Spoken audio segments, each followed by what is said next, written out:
Hello everybody, welcome back to my channel. Recently, Criterion had a flash one-day sale, and me and my brother were not able to get everything that we wanted, but we did get about 8 movies here, and I'm really excited to get into these. I love Criterion, and I'm so glad that they had this sale. I just wish that they didn't have it so close to the recent Arrow Video sale that Family Video had, because money was tight, and I already had taken advantage of the Arrow sale, and then they had this like the next day, so I was a little annoyed. I do look forward to the sale that they're going to have in the summer for Criterion, and there's so many more Criterions I need to pick up, and hopefully I have money by then. But me and my brother were able to get a few at least, and so I haven't seen any of these, but we're starting off here with David Cronenberg's Videodrome. I love David Cronenberg. I'm absolutely positive I'm going to love this movie. I actually have no clue what it's about. I try to go into these things as blind as possible. All I know is I love Cronenberg, I love Scanners, I love The Fly, I love The Dead Zone, and I can't wait to watch Videodrome. That one's high up on my list of things to watch. Then we have The Innocence. This was recommended to me by my friend Mark Pellegrini. I have no clue what it's about. It's just one that he recommended. He told me it was good, so I went ahead and picked it up. This movie is from 1961. I believe it's black and white. Yeah, it's black and white. I love black and white movies. There's just something extra creepy about them. So I'm really excited to watch this movie. This is another one recommended by Mark, which is House, which I hear great things about.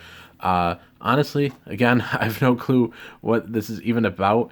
I just know that it's supposed to be really terrifying, and it's got good art. So as long as I hear a movie's good, I'll pretty much pick it up. If it's recommended to me, I pick it up, or if the name and the art look cool, I pick it up. That's basically how I pick up my horror movies. That's basically why I decided to pick this one up right here.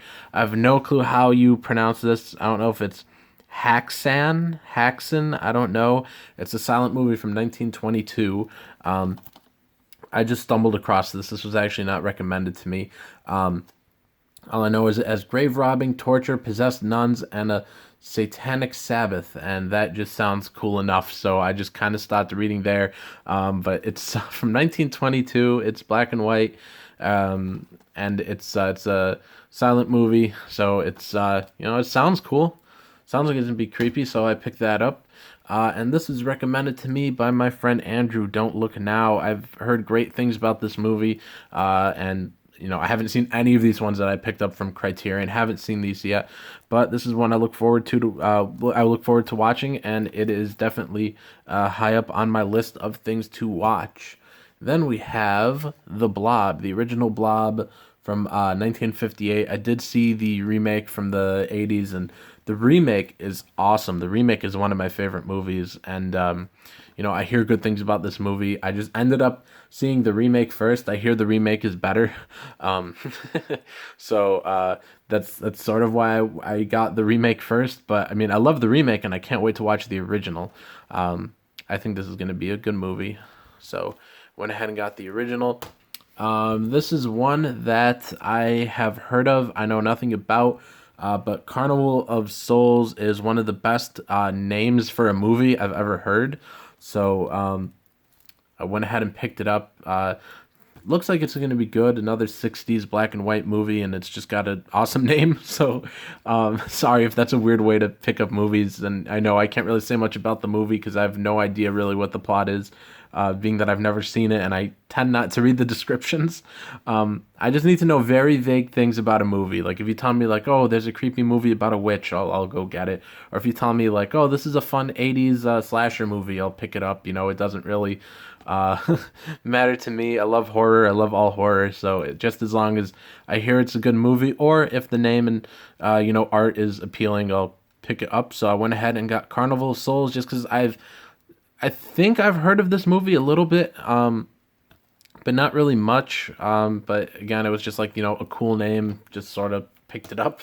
And then finally, we have David Cronenberg's The Brood, another movie. Again, I have no clue what it's about, but it's Cronenberg, so I went ahead and picked it up. I really love David Cronenberg and love his movies, and I've heard good things about this. I've pretty much heard good things about all Cronenberg movies. If Cronenberg has a bad movie, let me know what it is down below in the comments. But those were my pickups, my brother's pickups from Criterion. There were so many more movies I wanted to get, but we couldn't afford them all. Of course, even though it was a flash 50% off sale, we still couldn't get them all. But that is what we picked up, you guys. So that is it for today, you guys. And please check out my horror books down below in the description. I have a short story collection, The Eclipse Theater. I have a horror novel called Eternity and a horror comedy called Duality. And next month on Friday, or this month, I've been so used to saying next month because it just turned to March, but this month on Friday the 13th of March, I have a horror comic launching on Indiegogo. It's called Secret Comics Presents. It's an anthology. It's 20 pages. It's written by me. It's drawn by the fantastic Jason Robinson. That's coming Friday the 13th of March, you guys, so we're only about 9 days away. So if you guys want to hear about it, then please subscribe and sign up for my newsletter down below in the description. If you guys want to be notified as soon as it launches, I'm going to be sending out something on my newsletter to let you guys all know. And of course, we'll have a bunch of live streams about it. I've put out 2 other comic books before from Indiegogo. I know what I'm doing, and my 3rd comic is launching on Friday the 13th of March. So please, guys, don't forget about that. Don't forget about my novels and my short story collection down in the description, and have a fantastic day, everybody.